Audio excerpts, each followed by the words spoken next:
Bonjour, mesdames et messieurs et mesdemoiselles.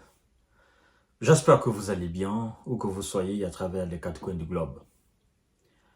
Voici pourquoi nous incitons l'Israël à œuvrer beaucoup plus pour la paix que de la guerre.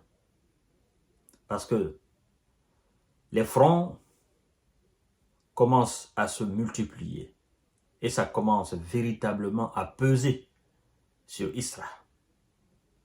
Parce que c'est plus le Hamas, c'est plus le Hezbollah, c'est un autre groupe qu'on appelle le groupe pro-iranien qui se prénomme comme étant la résistance islamique en Irak.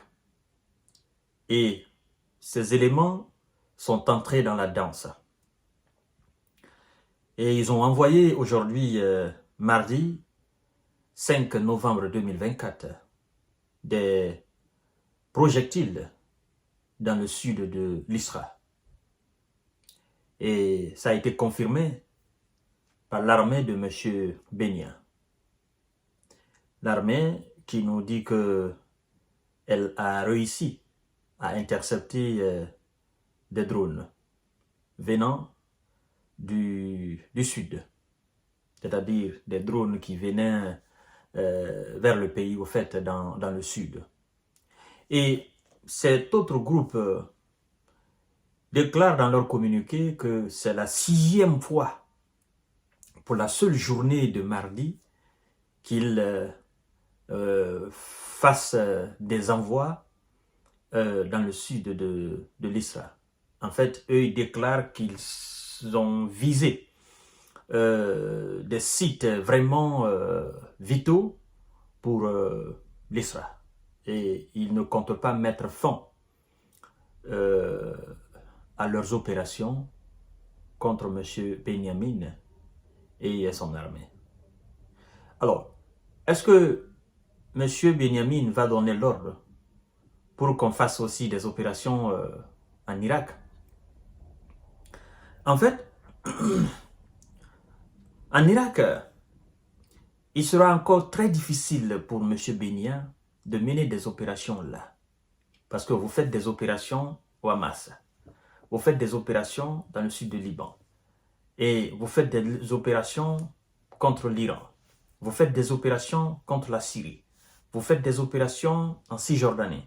Vous faites des opérations en Irak. Ça devient trop pour M. Benyamin. Il n'a pas les moyens pour financer tout ça. Et les 8 ans non plus ne veulent pas un élargissement de front. Vous savez, les éléments de la résistance sont dans une logique où ils veulent vraiment épuiser les capacités militaires de l'Israël. Même si les États-Unis sont derrière, mais ils vont épuiser de façon considérable. Ils vont réduire de façon considérable les capacités militaires de l'Israël, les capacités de défense de l'Israël.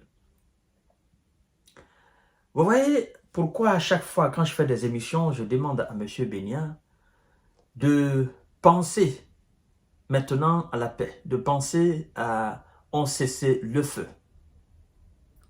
Vous voyez? En fait, je ne le dis pas parce que je soutiens X ou Y, non.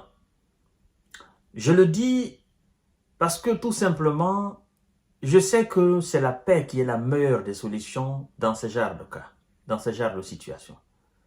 Parce qu'ils ne peuvent pas éternellement compter sur les États-Unis. Et à un moment donné, les États-Unis seront fatigués, ça c'est clair. Donc la seule façon d'être de façon dans la paix considérable, la seule façon de vivre tranquillement avec ses voisins, c'est la diplomatie. C'est de mettre un terme à toute cette mascarade. Parce que là, on est en train de tendre un véritable piège à l'Israël. Vous comprenez? Ça vient de l'Irak, ça vient de l'Iran, ça vient du Hamas, ça vient du Yémen, ça vient du Liban, ça vient de la Syrie. Ça fait trop. Imaginez que tous ces gens, tous ces différents groupes venaient à décider d'opérer de façon coordonnée contre M. Bénia. C'est-à-dire qu'ils fassent un mouvement d'ensemble, qu'ils décident de faire des envois massifs chaque jour, la même heure, parce qu'ils sont situés dans la même zone de fuseau horaire. Ils venaient à décider d'opérer en même temps contre Israël en envoyant de différents projectiles. Vous imaginez ce que ça peut faire? Ça va faire énormément mal. Énormément mal. Les systèmes de défense sont déjà en très grande difficulté face au Hezbollah tout seul. Lorsqu'on vous dit maintenant qu'il y a la résistance islamique d'Irak qui est entrée dans la danse et qui envoie maintenant dans le sud, les autres envoient du nord, les autres à l'est, les autres à l'ouest. Et pendant ce temps, il y a des éléments même sur les différents territoires de l'Israël qui mènent aussi des opérations. Ça n'est trop. Et le pays se vide de sa population. Les gens ont peur. Les gens voient de l'insécurité constante devant leurs portes. Et pensez-vous que ça, c'est une vie? Vous êtes constamment sur les qui-vive. Pensez que ça, c'est une vie? Mais non. Non. Les gens dorment dans ce pays-là aujourd'hui. Ils ne savent pas s'ils vont se réveiller demain ou pas. S'il y a un projectile qui va les toucher ou pas. Ils ne savent pas. Dans un tel pays, sincèrement, vous vous dites que là, il n'y a pas d'avenir. Il faut que je change. Et j'ai lu même un article où carrément, on est en train de faire la promotion du nord de l'Israël avant d'amener les gens là-bas pour qu'ils aillent vivre. Mais comment voulez-vous que les gens aillent vivre là-bas? Hein? Même si vous faites de la publicité, les gens ne peuvent pas aller vivre là-bas parce que le Hezbollah est en action là-bas.